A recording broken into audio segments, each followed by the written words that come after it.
Good morning, guys. Welcome to another episode of Next Step Espresso, your daily shot of fitness. I am your host, as always, Johnny Landals from Next Step Nutrition, bringing you the podcast that helps you overcome the industry confusion and get results for good. Today, we're on episode 438. How do you react when you have a bad day? Not just a bad day in life, but a bad day when it comes to food and when it comes to fitness. I'm going to be honest with you that, the words good versus bad in food choices themselves, I'm not a fan of, but I think we can all relate to the idea of having a bad day where you maybe don't make the best decisions in terms of your goals. You're not eating the most nutritious food. You may be overeating, going against your cues, eating emotionally, getting stressed, not exercising as much, and generally just having a bit of a meh day. How do you react when that happens?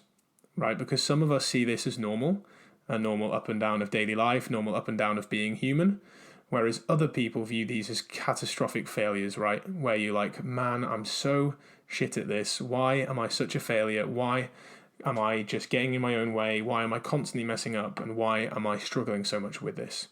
Now, the thing is, if you view this as a human mistake and you're like, right, this is just normal, I just need to give myself some compassion and get back on it, you'll do far better than those that say, man, I'm so shit at this. Why am I struggling so much?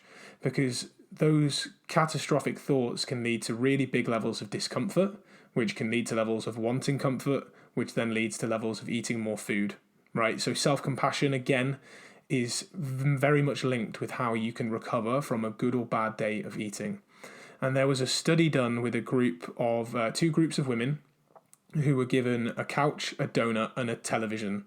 They were told that the study was measuring how television affects eating behaviors, but really it was about compassion. So both groups of women were told to eat the donut, and then the women in group A were told after eating it to be compassionate with themselves. The researchers said to them, hey, several people feel bad when they eat donuts, but really we want you to not be hard on yourselves. Everyone eats donuts. Sometimes everybody eats this kind of food, and everybody in this study is eating this, so there's no reason for you to beat yourself up about choosing a donut today. Whereas the women from group B were told nothing. Now, the interesting thing is that afterwards, several hours later, they analysed their feelings about it. And they didn't know this until then, but they analysed which women in which groups were reported to be on a diet at the time, and there was a mix in both groups.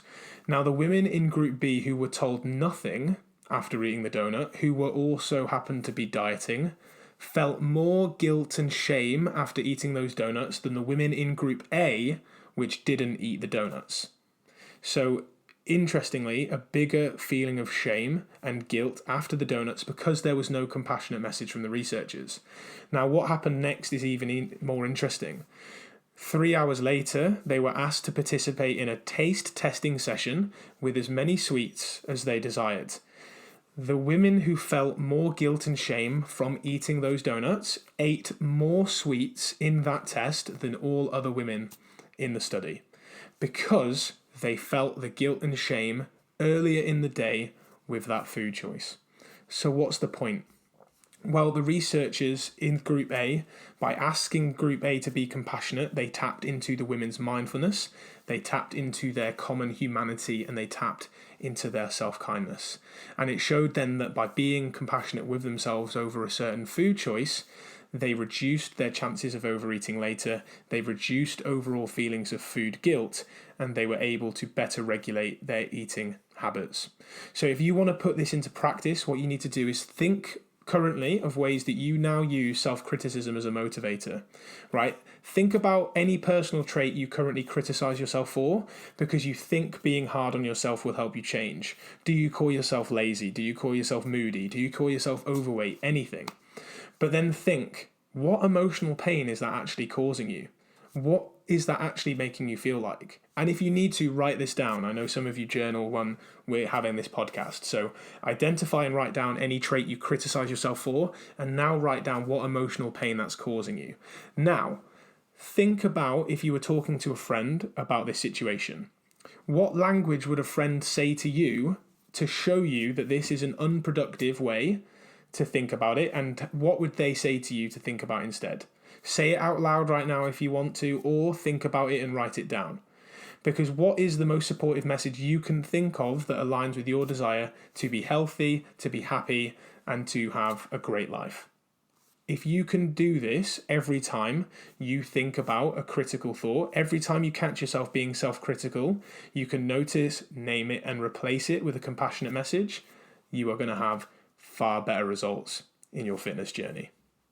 Hope you've enjoyed today's episode of Next Step Espresso, guys. If so, please do rate and review the show or share it with those who you think will find it useful. Have a great Wednesday, happy hump day, and I'll see you again tomorrow for another shot of fitness.